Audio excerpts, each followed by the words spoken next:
Bonjour, cette semaine, la Parashat Nasso, la Torah nous dit, il y a deux situations. Il y a la situation de la Sota et la situation du Nazir. La Sota, c'est une femme qui est allée avec un autre homme. Et tout de suite après, la Torah, elle nous dit la situation du Nazir. Le Nazir, c'est quelqu'un qui s'est privé de son choix, du vin, de tout ce qui est le raisin, et aussi de la coiffure.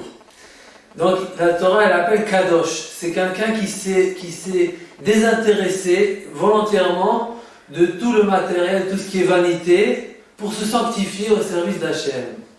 La Torah nous dit, celui qui voit comment la Sota, elle a été attirée par ses instincts pour aller chercher des désirs interdits, il doit se priver du vin et de tout ce qui est les plaisirs matériels qui l'attire vers le bas, et il doit prendre sur lui la Nézirut, d'être Nazir, d'être sanctifié pour Hachem. La Gemara elle raconte qu'il y avait un grand tzaddik qui s'appelait Shimon HaTzadik qui était Kohen Gadol, et que un jour il y a un jeune homme qui vient chez lui avec des très très beaux cheveux. Et il est venu pour amener le korban de Nazir parce que c'est un Nazir, et puis au bout d'un certain nombre de temps, il vient au Beth Amikdash pour couper les cheveux. Il lui a dit, Shimon HaTzadik, pourquoi tu viens couper tes cheveux? Pourquoi des si beaux cheveux?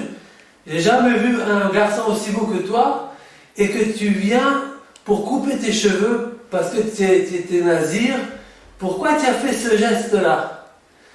Alors il lui a raconté, il lui a dit, Rabbi, mon histoire, j'étais berger, je gardais le troupeau de mon père.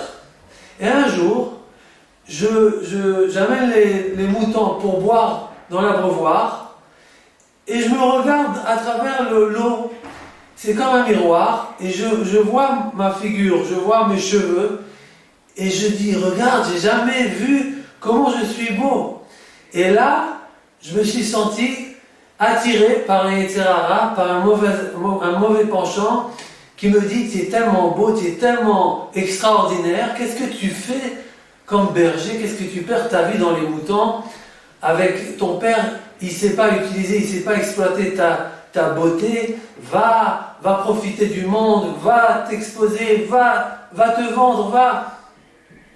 Donc, j'ai senti que le mauvais penchant, il est en train de me bouleverser, il est en train de me perturber. J'ai envie de tout abandonner, d'abandonner mon père, d'abandonner mon travail et d'aller vers les instincts qui vont m'amener vers les plaisirs et les désirs du monde, du matériel.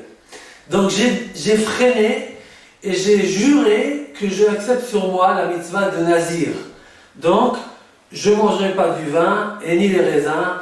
Je laisserai mes cheveux, je ne vais pas les coiffer, et au bout de certains temps, de 30 jours, ou encore, j'irai au temple, et là-bas j'apporterai une offrande, et en même temps, je vais couper mes cheveux, je vais les offrir à Hachem.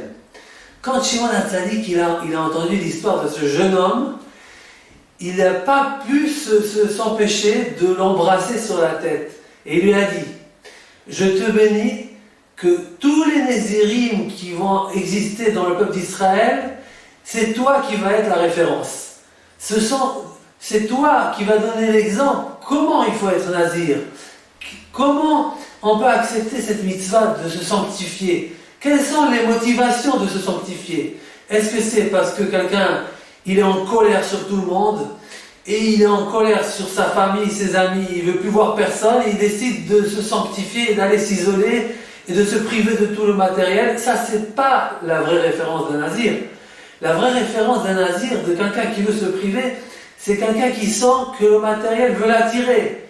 Il veut le faire descendre vers le bas, il veut lui perdre sa neshama, son âme, son futur, son avenir, sa force.